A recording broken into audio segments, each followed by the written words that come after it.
Yes. Something to be proud of. Hey, Amanda. All right, good evening. Thank you, everyone, for joining us and hanging with us for a bit. We're now going to roll into our post-race press conferences here at Bristol Motor Speedway after this evening's Bass Pro Shops night race. We've been joined by Brad Keselowski, who is the race-winning owner this evening here for Chris Buescher and the number 17 team. Brad, thank you for joining us and being willing to sit with us as well after a probably semi-disappointing night for you from the driver's seat. But talk a little bit about what it means to have Chris go to victory lane, but also just what it meant to you tonight to have the opportunity to lead several laps in the race. Yeah, well, it was quite a night. First off, I'll say we had two really fast cars between Chris Buescher 17 and my number 6. I was thinking for a while there I was going to be in here wearing both hats as the owner and driver, but unfortunately had a tire go down for an unknown reason there. I think with about 75 to go. So that was quite a roller coaster of emotions. And then, obviously Chris and his team, Scott Graves, made a really bold call there to put two tires on. And I think they had a great car, don't get me wrong, but the call to get the lead and knowing what they had was really clever. And they capitalized from there. So Chris was in position all day to you run in the top 5 long enough and things kind of worked their way out. And just glad that we had kind of the redundancy between our two cars with the speed that we showed this weekend to make something happen. So really proud for him, really proud for his team. And, I certainly wanted to win for myself, but, that's if there's any solace, that's a good one to have. And, I'll say for Chris, he's done such a great job growing this year, and I'm really proud to work with him and see that, and his focus is, top level, and he deserves a lot of credit. This is not an easy race to win; it never has been, but it's a big race to win for your career. The Bristol Night Race is, a race that champions win, and I think the growth that he's shown this year shows that he can be just that. So a big moment for him and a big moment for our company to be able to win races is really so important at this level. You're not relevant if you can't win races. So, and if you're not relevant, you can't have sponsors. You can't have sponsors. You can't go to the racetrack every week. So we need to win. We need to win for our partners. And Fastenal is a key partner for us. And it's good to see them rewarded for their loyalty to us with a big win at a big race. So just a lot to be proud of. Today, even though, from the driver's side, I didn't get what I wanted out of it, but certainly a huge night for us. All right, we'll take questions for Brad now. If you have a question, raise your hand. We'll get a mic to you. We'll get to as many questions as we can in the time that we have. We'll start over here with Seth and Jacob, and then we'll make our way over to the right. Seth Egger, kickingtires.net. Brad, this is the first time that in the playoffs, an entire round has been swept by non-playoff drivers. Does that show the parity of this car? Yeah, I think that's fair. I mean, there's been a lot of circumstances, but parity as well. I thought, last 2 races, Bubba drove a great race. Eric Jones drove a great race. There were some other crazy things that happened as well. So, it's hard to say how that all is going to play out, but I would say parity is certainly a part of it, for sure. All right, Jacob, go ahead. Jacob Steelman, Kicking the Tires. Brad, first off, congratulations. I know, like you said, you wanted both hats tonight, but when you made the move from Penske to what's now RFK, I think a lot of people probably openly questioned it. Mm-hmm. It's been a building process. Did you see the pieces that were necessary to get to this point where you guys would be back in victory lane as an organization when you made the decision to move over? Yeah, I mean, it's painful, but, anything in life worth doing is painful. It's a little bit like working out and, moved up a weight class here. I got to build a lot more muscle and get better off the track as much as I have to on the track. And, there was a lot of room for growth within the company. We've been making major investments to try to get to where we can get this thing to where it can win. And when you make those investments, you want to get a result out of it.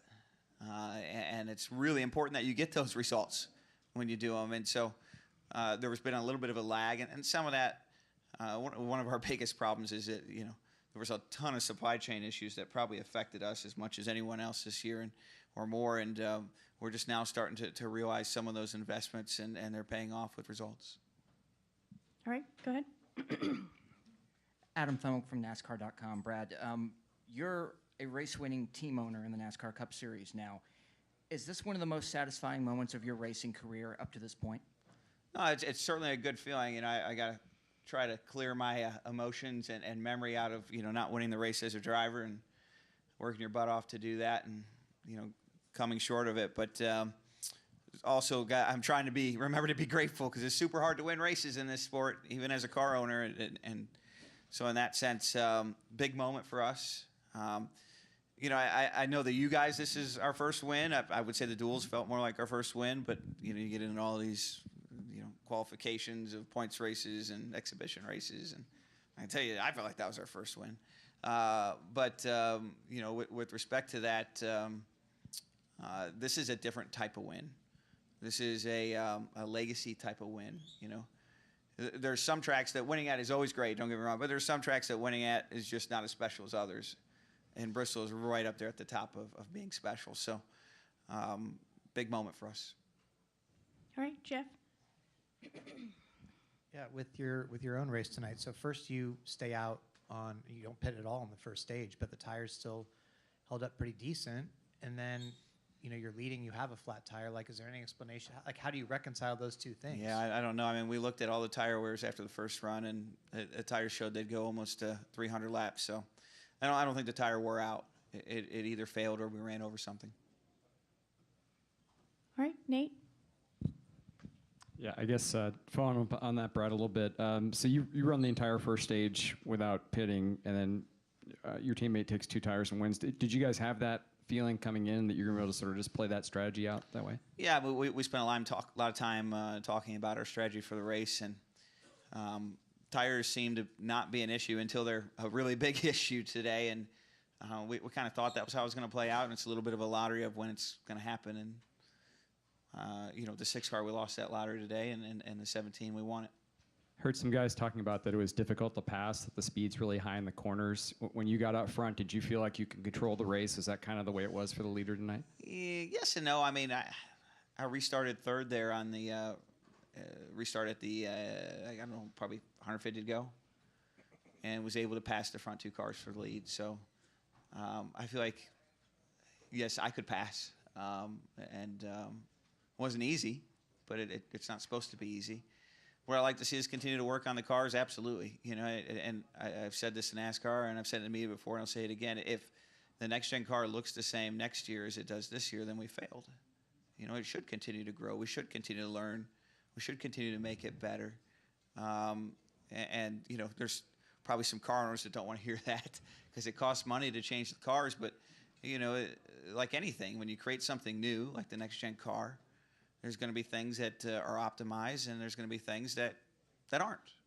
And I think there's opportunities to continue to make this car better and the racing better with it. I think it's still a step forward from where we were in a lot of ways.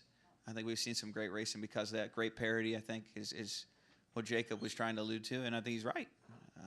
So there's a lot of big positives. Like any industry, we probably get caught up in the negatives more than the positives.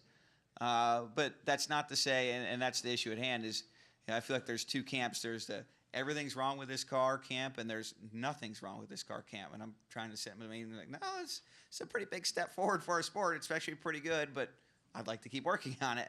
And it seems like, much like many things today, the polarization means there's no room for middle ground. But in my eyes, I'd like to see some small tweaks, but I'm thankful and proud of our sport and where the next-gen car has taken us so far.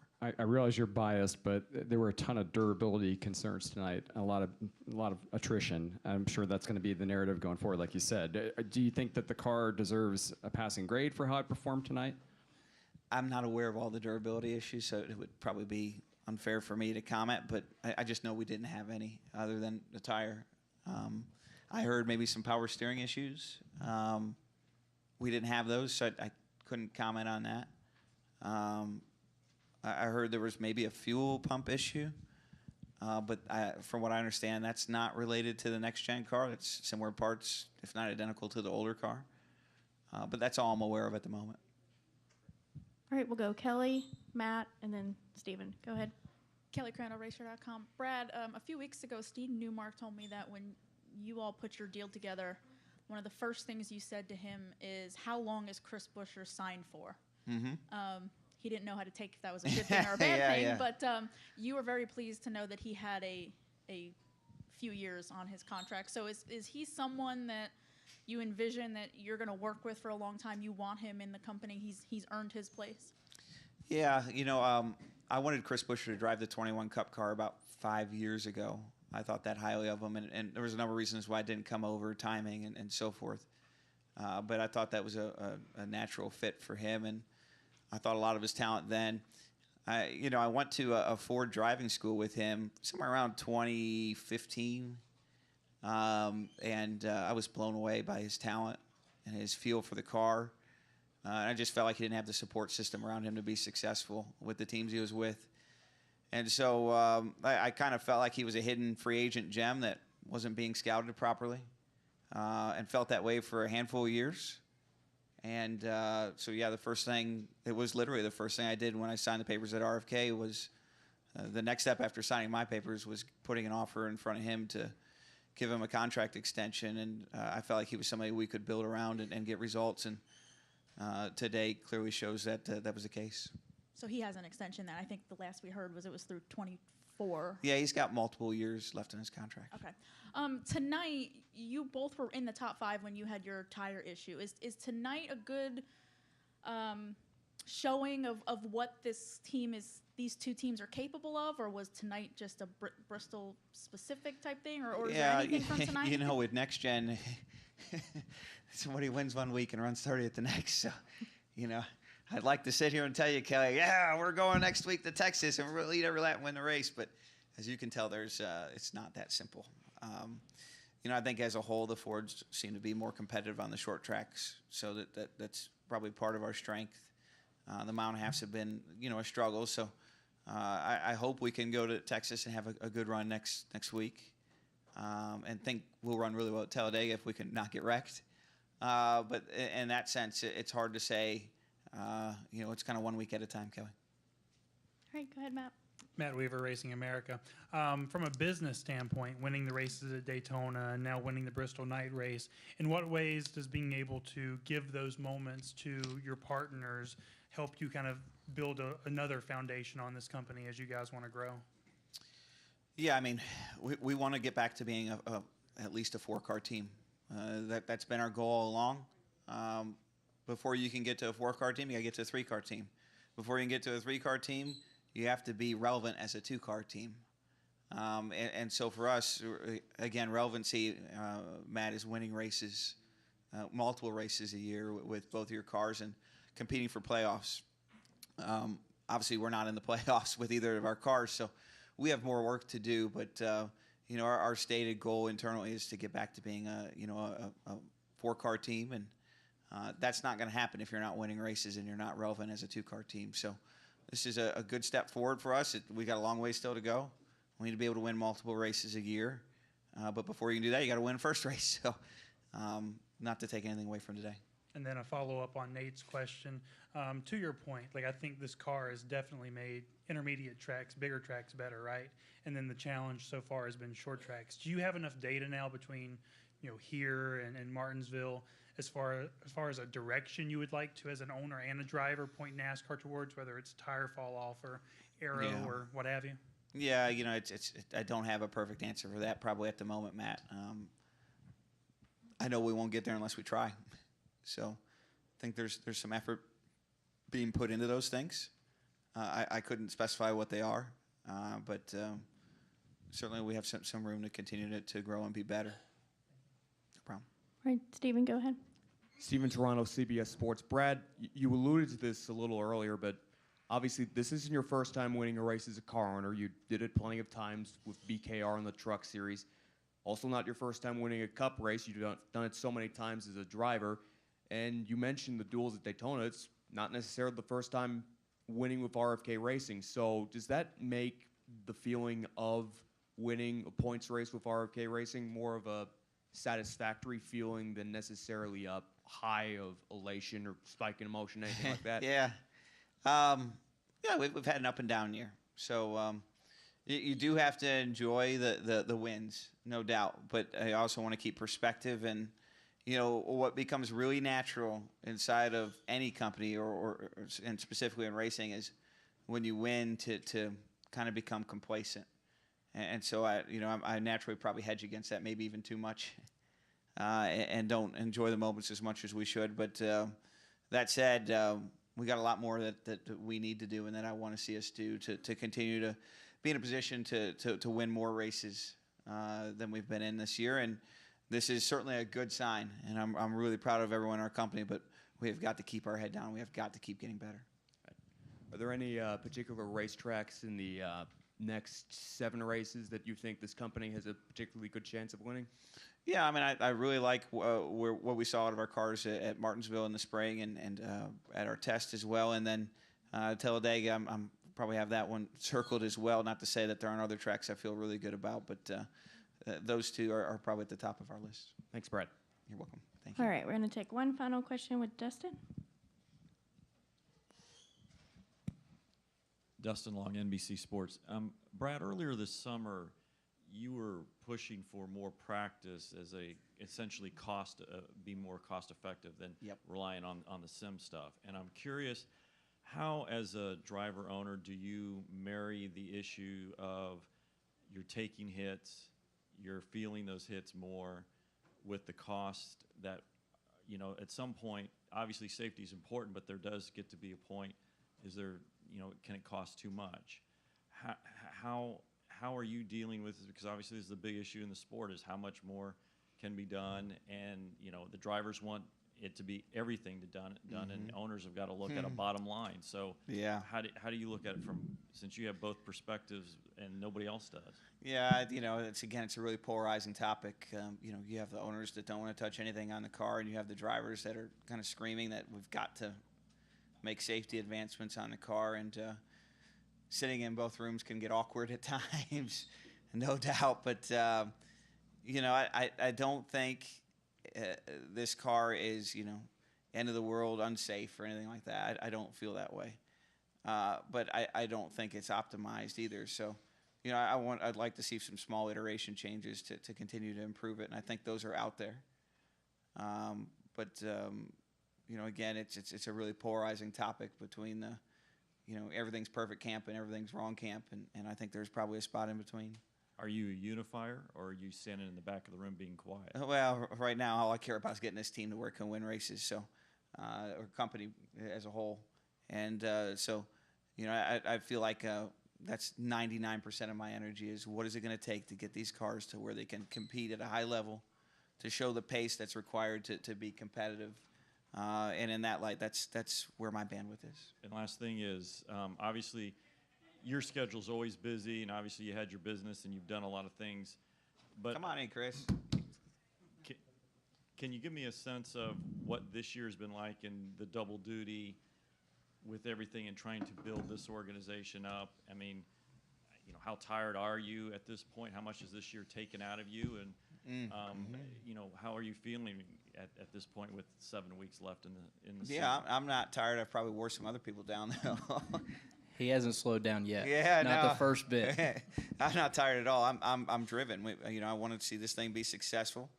Today's a clear sign that it can be successful, but it ain't going to be successful sitting on our hands. You got to grind it out, and that's a hell of a journey to grind it out. I tell you, there's days you look back and say, did I get better today or did I get worse? And more often than not, you have to get worse to get better. And that can be really frustrating. It can be letting go someone who's good because they're not great, and that ain't fun, I can tell you that. And then biding it out until you can find great. So, it can be tearing down the walls in the shop and having a mess everywhere and knowing that's what needs to be done to be better in, 6 months. But it's a lot of playing the long game and having confidence that we're doing the right things.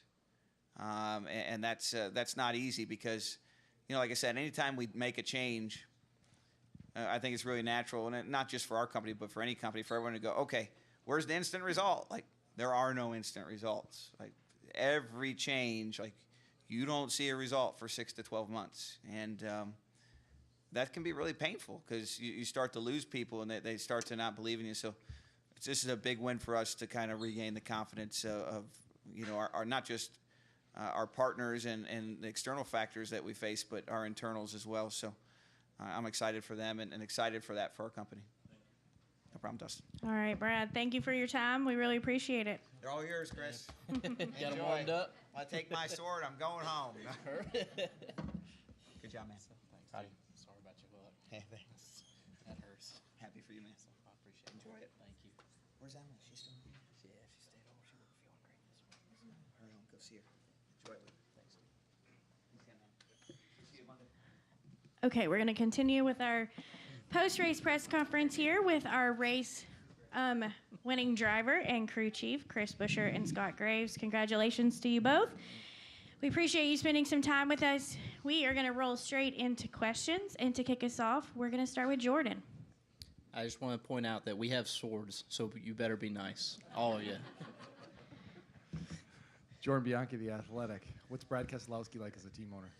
It's been really special. I talked about it a lot through different events, different appearances, different sponsor get-togethers, and I've had a lot of teammates through my Cup career that have been passionate and put in a lot of effort, but none like Brad. And I think it's comes from a level of success that he's had in this series and winning a championship and winning races and coming in having just that little extra skin in the game a lot more skin in the game as an owner as well. And it's been really fun. Been able to lean on him at a lot of tracks that have been my weaker places and get a lot better at those places and make some big progress. So it's been really good through the year. We didn't fire off as good as we had hoped. The duels were big to sweep those, but the Clash didn't fire off as good as we hoped, and spent the first couple months trying to get traction underneath our feet, and we came into some really good runs there early summer, and we've had a lot of really good months here with a little bit of rough luck along the way, and a little bit of cleanup just needed in some different areas, and we've been close, and that was exciting internally. Everybody at the shop sees it, but it's a little harder for our casual fans to read into some of the things that we're talking about and the successes that we feel like the mini wins that we've had internally. And this just put a cap on all that and really shows everybody that the progress that we've made through the summer and through the year and as Brad's come over and really just poured so much heart and soul into the organization as well as Jack and everybody back at RFK. How specifically has Brad made you a better driver? I think I think about Phoenix is my most specific example that I always come back to, but there's been a handful of these along the way. At racetrack's not historically been my best track. It just hasn't been, and I don't have a good reason why or didn't at the time. And we got to go out there and run a test with Brad really early on where ran a day, and then Brad got in the car and ran the second day, and it was one of those where he gets out and says, look, you're focusing on the wrong things, or maybe don't focus as hard on these. Focus here, move it around. And he said, this is where I've had success. Try this. And that's helped me at a lot of racetracks that we've gone to this season to be better at those places, to see his passion in it and the amount of effort that he puts in each and every weekend. Just drives everybody to put in all the effort we possibly can to get to right here, right? To be sitting here after a race and celebrating. And overall in the organization outside of the race car, what does Brad provide to RFK that maybe wasn't there before? I guess there's not one thing, right? There's a lot of things that have happened through the off season, through the season that continue to change. Whether that is cleaning up some of our process. I think Brad's come in and been a detail guy. Really dove into some of the smaller pieces that'll add up to bigger pieces. And we've come in and a lot of it's the most obvious is aesthetics that have been cleaned up and straightened out, and that goes towards pushing a higher work ethic and a better sense of pride in what we're putting on the racetrack.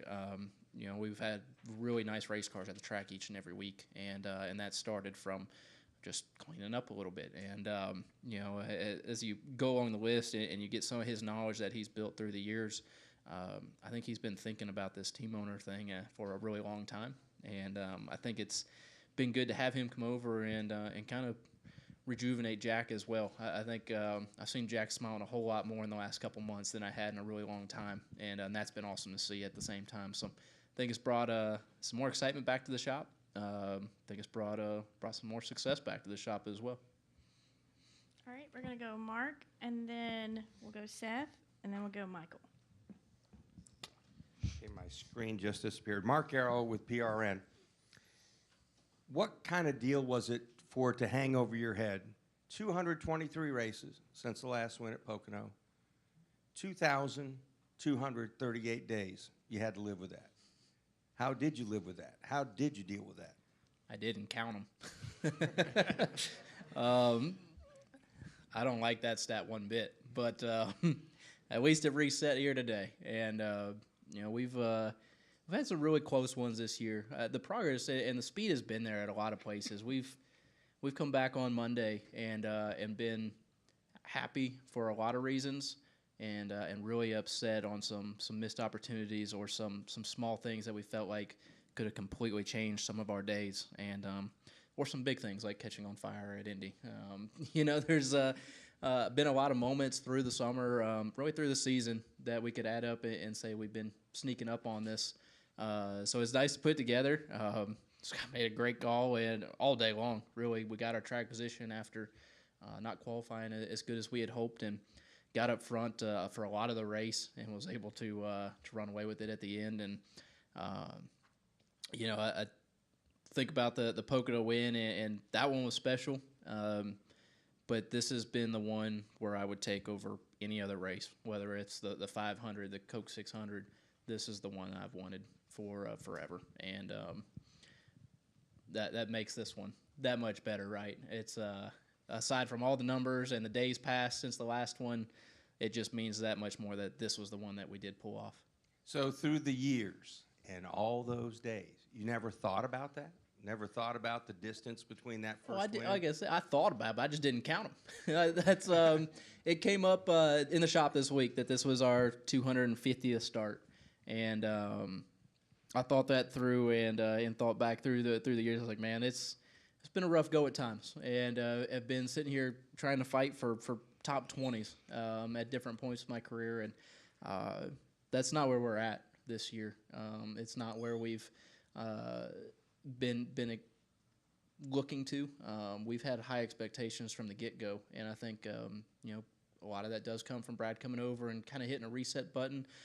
Nobody was ever content with 20, but it was like we needed baby steps to kind of work our way back up, and this was a big reset this season to say, look, we need to be winning races, and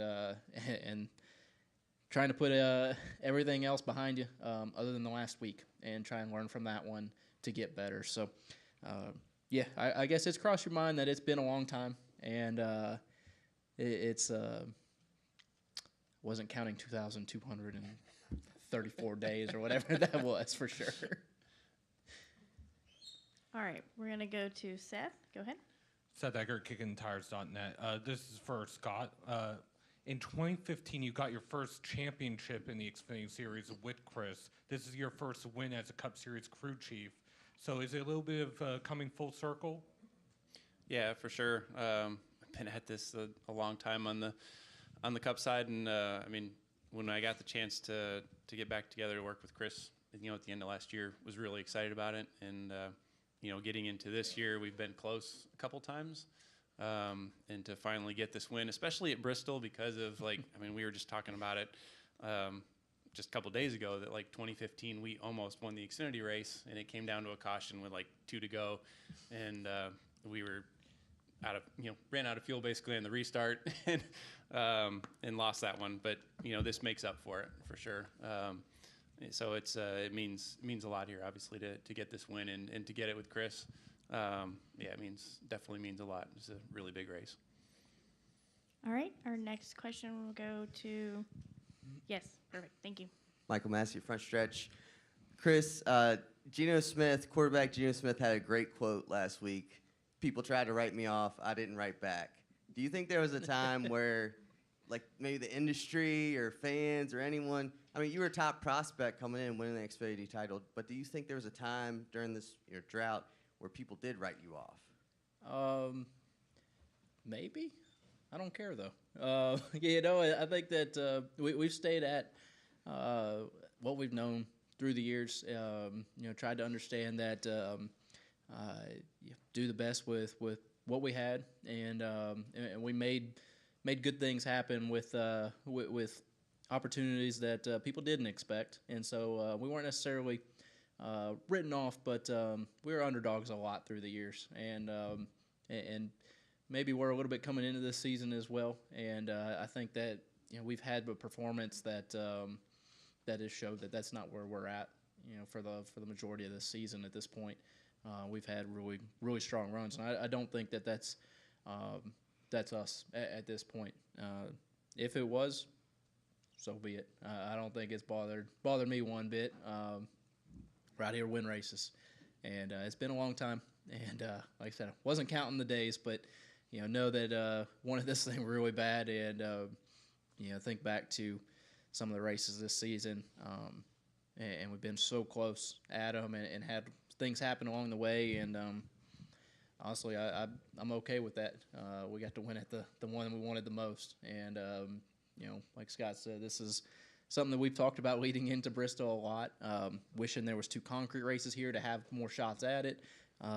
Just trying to redeem ourselves from a race that really just punched us right in the throat right at the very end after having a really dominant day, and this makes up for that in a really big way. Okay, real quick, we're going to go up to the press box for a question. Go ahead, press box.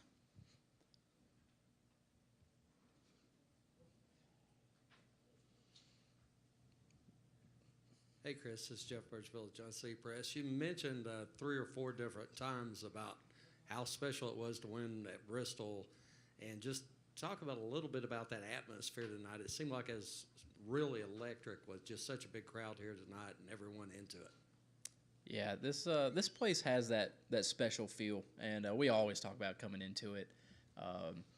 The excitement I got walking through that tunnel yesterday and seeing clean concrete, was really big. I don't mind the dirt race, but this is my favorite racetrack on a paved surface, and so when we lose that to dirt, it hurts a little bit more than it would if a Richmond was covered in dirt. So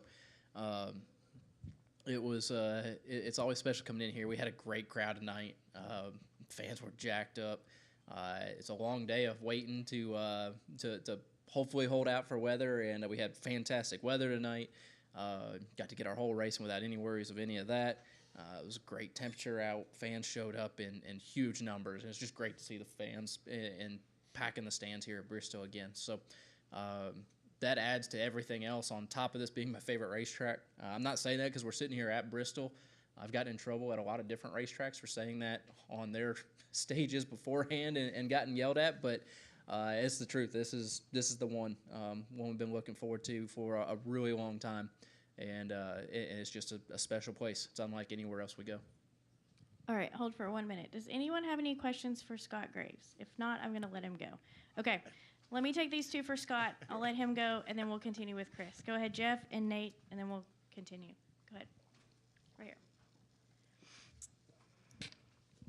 Yeah, just the tire strategy. Did you have an idea going in that they were not going to wear? I mean, Brad went the whole first stage, obviously, and Yeah.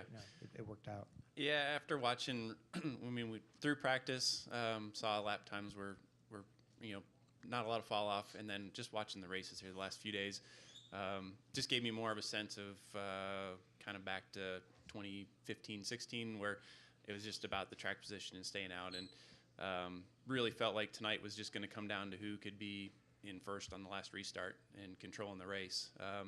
Was a little concerned, like we we were playing it right, led through most of the second stage, and then some guys got a little more aggressive. We were kind of waiting until we could get to windows to pit for the last time and put tires, and I was a little concerned that we gave it up because we were back in like 4th or 5th, and then I knew at that point we were even with everybody in front of us. And when that last caution came out, I was like, well, the only shot we got is just to put 2 tires on it here and try to get out in front of them. So luckily it did. I mean, the rights were the only thing I was concerned about. There was almost 0 wear on the left side tires, and I was only worried about the rights just for some of the failures at lap time. Like say the fall off was pretty minimal. So that was just our opportunity to get it back out front, and I knew if we can get there, then we could keep the lead. All right, Nate. Nate Ryan, NBC Sports. That was sort of my question, Scott. I guess following up, were you worried when Keselowski had his tire problem? Did you get any feedback on that? Yeah, I was. I was a little bit worried at that point because it had been mostly confined to the Penske cars, and I didn't think we were going to have any issues at that point. We had that one long run. We had 110 laps on tires on one run, and really didn't see any issues. So I wasn't too worried. And then as soon as Brad had it, I mean, I knew where all their settings were and where they were on pressure, and I was like, we're right there with them. So definitely a little bit of concern, and I think everybody else did too, and that's probably why everyone went from the really aggressive, they were just going to stay out, to when that last caution happened, then everybody hit pit road. So it just kind of changed the tone a little bit at that point. As a crew chief, what was it like watching this race where first time that the next-gen car has been on the concrete with the high loads, and obviously there were a lot of durability problems for a lot of people. I mean, did you kind of expect that coming in, or was it even maybe more of a race of attrition than you expected? A little bit. I mean, we knew it would be a test. I thought we'd been to Dover. That's pretty high load, one of the highest loads tracks that we see. I guess the difference here is just everyone was probably on a different steering ratio. A little bit quicker steering, and maybe that put things in a little bit higher load. Tested that part of the car out that hadn't really been seen before. So thought wasn't completely surprised that we saw some issues, but I was surprised. There were a bunch of steering rack issues, it seemed like, and then the failures, just not sure on the tire failures we were seeing. But not knowing where guys were at with with settings and things like that, luckily we were conservative enough to not have an issue. Okay, we're gonna go with Jacob. Or one last question for Scott. Jacob Silman kicking the tires. I'll actually get Chris to kind of chime in a little bit, and then Scott, you can follow. Chris, you said on TV that you weren't worried at all when Scott called for the 2 tires, and that you were just gonna drive it at the end. Does that illustrate, obviously you two have worked together a lot, does that illustrate the faith that you've had in Scott atop the pit box all the time you've worked together? Yeah, I think last year we kind of picked up pretty quickly where we left off several years back, and come down to the end of the race, and I'm in no position to make that decision for where I'm at. I was sitting there, we kind of been running about 4th or 5th, and he didn't tell me until we were pulling into the pit box about 4 stalls away, so I didn't have time to argue anyway, but I was on board with it. As soon as he said, I was like, all right, we're going to get this track position, we're going to fight with all we got on this restart, and try and take off. And I don't know what the other cars were on there at the end, but I felt like watching Brad have his issue definitely had me a little bit nervous from inside the car. But where we're at, unfortunately not in the playoffs, but figured there's no reason to let up. We have nothing to lose here tonight, so we'll stay after it, and whatever happens, happens. And so, no, I felt confident that he had the information to make that call, and trusted that was going to give us the track position to be on the front row there at the end. We had good calls earlier that had put us up there, and in a fast race car that we were on the front row and got a lot of practice up there restarting, and I think we were 100% on right lane choice from the front row, and maintaining the lead. So had a good idea where we needed to be for that last restart, and that all helped from my standpoint.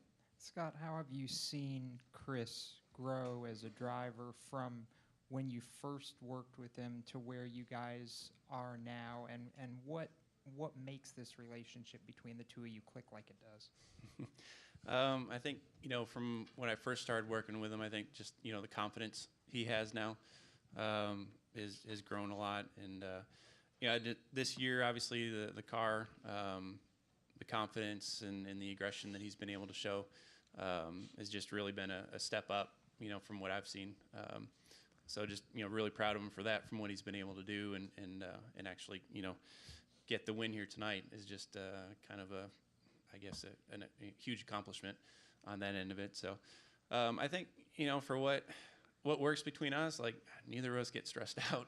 It's just he's calm and I try to stay calm. I mean, whether I'm calm internally or not, I try to stay calm. And I think that's just a big part of it because we're able to talk our way through things and we always seem to be, going forward. Like we make adjustments throughout a race and we can figure it out and move forward, and that's just a big part of it. And if I feel like a lot of times, if you're in a panic mode and a lot of things spiral out of control, and that's just not us. It works well from that standpoint.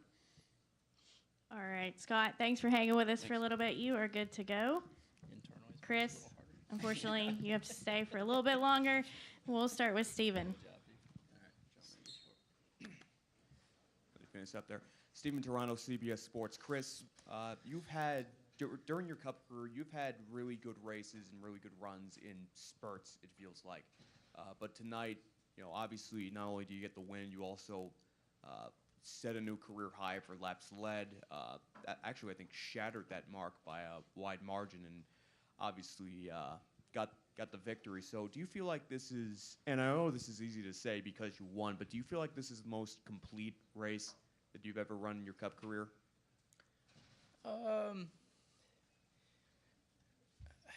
Probably because there's a trophy at the end of the day.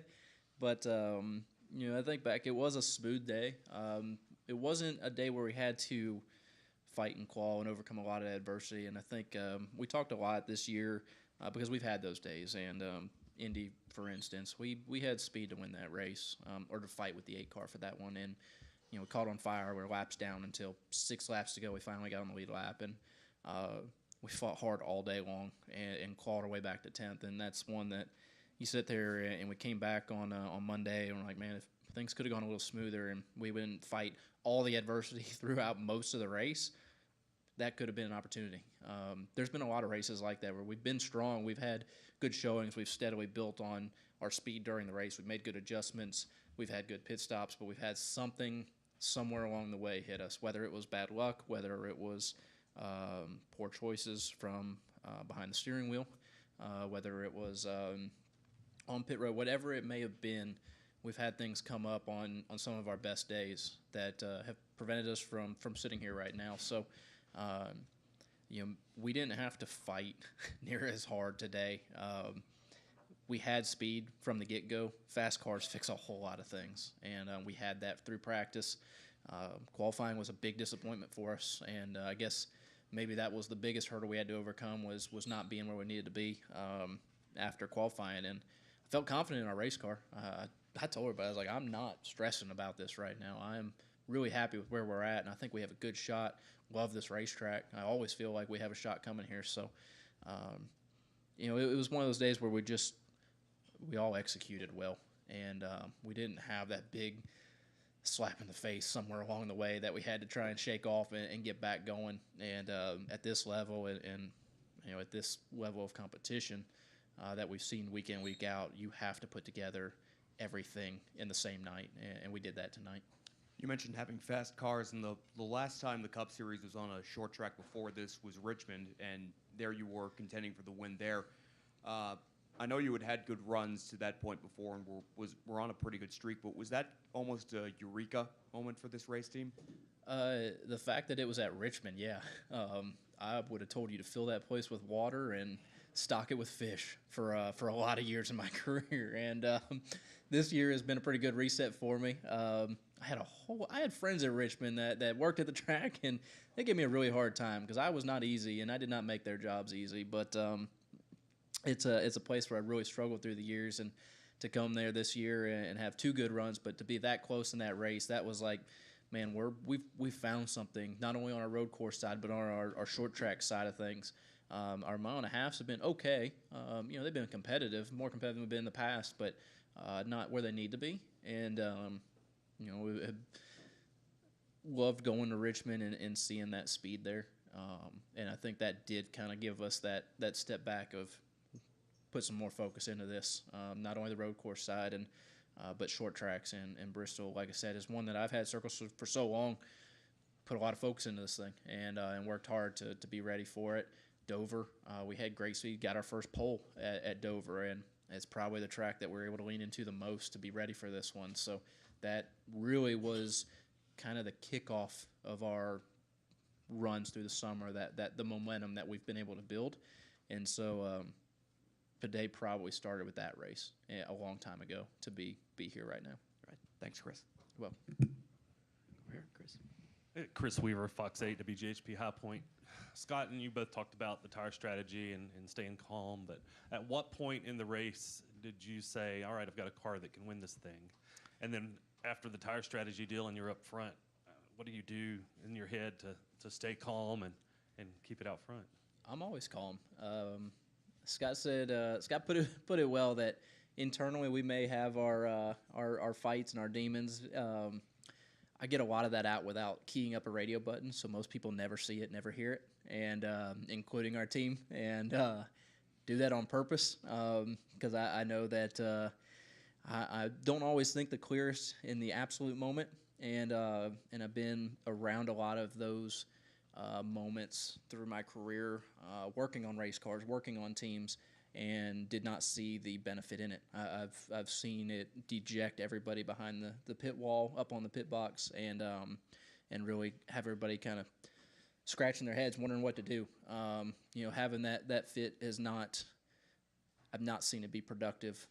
It works for some people. Some people need it, and that's fine. But that's not me. That's not Scott. That's not our team. And try and get those out of the way real quick, and then hit the button and talk about what needs to be talked about to get better. And so we come down to the end of the race, and like I said, he didn't give me any time to fight him on the 2 tires, 4 tires. I knew we were going to put something on it, and after watching Brad's hard luck there, I was like, okay, this is going to hit the reset button to where don't have to worry about that in the last 60 laps. And as we're pulling the box, he said, right sides only. I was like, let's go. Like, let's take this shot. Let's do it. Let's gamble. We have nothing to lose here. There's one thing that hurts about tonight, and it's the fact that this was not 4 races ago and put us into the playoffs, because with the speed we've had, I feel like we could have drove through a couple of rounds. Who knows? We won't know at this point. But it's the only thing that hurts about tonight. Everything else was awesome, and everything else is definitely on the up and up. So it's a very special one. Like I said, this favorite racetrack. This is the one I wanted to win. I'd take this over at Daytona 500 any day of the week. Kelly. Kelly Crandall, Racer.com. Did Chris Buescher win this race, or did Christopher Buescher win this race? Well, Christopher was on the car. I talked about coming into it. I was like, man, maybe I need to cut that off because we've had some rough luck the last 2 weeks. Has not gone near as well with my full name there. So now I don't know what to do. Now we're gonna roll with it. So I know my mom is punching the air right now that the name she gave me was on the race car. I got it to Victory Lane, so that was she's been the biggest fan of Dale Jr. ever since that moment. But it's been really fun to play along with that and have some good times with it. I told everybody I started shortening it because everybody in middle school was already done with their tests by the time I wrote my full name out. So I had to try and catch up. So probably regret it a little bit now, but it's been fun to play along with it, and we'll keep with it through the end of the year, and we'll see where it goes. Brad said one of the first things when he signed his deal with Roush was to see what your deal was, and that he put a contract extension in front of you. So how good does it feel that he came in and he believes so much in you, and that it seems like you're going to be secure for a pretty long time with this organization? Yeah, it's been here a long time already, so it just keeps adding on. It's especially it's home, right? It's Jack and Robbie Reiser and with the help of Ken and David Reagan and several other people along the way, really gave me my shot at professional auto racing, right? And that was at Roush Fenway Racing at the time. And it's been a really special place where I've gotten to develop and basically build my skill set and be able to go win a lot of races through different series. And not as many on the Cup side as we wanted, not even close. And for Brad to come over in the ownership role and have that faith in me early on meant a lot to me. A guy that's won so many races, championship, and at the top level motorsports in the country. That's a pretty big pat on the back when we haven't always had the results to show for it. So I think it goes to me to say that people have been paying attention when we make the most of the situations that we've been in and do our best to have a 10th place day and make it a 7th or whatever it may be, and always do that and always put in 110%. So I've had really good teammates through the years at different organizations at the Cup level, but nobody that's put in the amount of effort as Brad Keselowski, and probably comes from the ownership side of it as well. I don't know if it would be the same without that side of it, but I feel like the answer is probably yes. He's very passionate about it. He puts in the work and the time and the effort to be able to make this thing successful. And we've seen it this year. Everybody back at the shop's done a fantastic job and really adapted well to huge changes through the offseason, right? The next-gen car has been a huge step in learning process for everybody. And everybody embraced it and got after it. And we've been close at times, and they always hurt a little bit to miss out on them. And I don't remember who told me, but I was told after Sonoma, you got to lose a few before you can win them. And so felt like we lost a few this year that got us to where we were ready to win this one.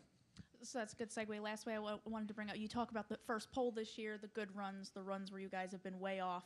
You've been upside down. You've been on fire. So is it almost like, of course, you're going to win a race, and not only win a race, but win a race where you take home a sword? At this point, nothing was going to surprise me in this year. I don't know how I've gotten to be the test dummy for so much of this. My came back from Indy. My dad's like, "Hey, do you get hazard pay for doing all this? Like, this has been awful. You've hit all the low lights along the way, and it's been a ride. I've had a lot harder go this year. Torn up a lot more equipment than I'm used to in my career as well, and that doesn't sit well with me because something I've taken pride in a long time. Worked on a lot of my own race cars, and seen the bills on cars growing up, and seen what my family sacrificed to do this, and worked very hard to make sure that I was taking care of Jack's stuff through the years. And this one's been a tough go. We've had some moments, but we've had the high spots as well, and that's really helped keep us rolling. That there's been progress along the way, even with the tough ones, whether it was barrel rolling at a track where you would never think about a car flipping, not being the first one on fire, but the one that put on the biggest show out of it until Harvick outdid me. So it's been a ride, but wouldn't trade it for anything because we've learned from each and every moment along the way. That's a lie. I'd trade some of those. Yeah, I probably would, but we did learn from all of it to be able to keep moving forward. Any final questions for Chris? All right. Well, congratulations, Chris. Good luck next week in Texas. Thank you very much. Glad to be going home.